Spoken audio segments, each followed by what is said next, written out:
तलाक के बाद इन अभिनेत्रियों ने नहीं बसाया दूसरा घर।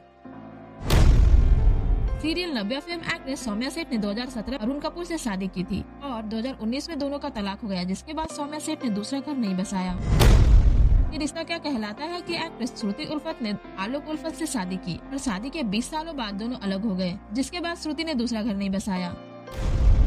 बेहद फेम एक्ट्रेस जेनिफर विंगेट ने भी तलाक के बाद दूसरी शादी नहीं की। वही एक्ट्रेस संजीदा शेख अपनी शादी के 10 सालों बाद आमिर अली से अलग हो गई थी, जिसके बाद एक्ट्रेस ने दूसरा हमसफर नहीं चुना। सीआईडी में ताशा के किरदार से फेमस हुई एक्ट्रेस वैष्णवी धनराज ने 2012 में एक्टर नितिन सहरावत का हाथ थामा था और दोनों 2016 में अलग हो गए, जिसके बाद एक्ट्रेस ने किसी और का हाथ नहीं थामा।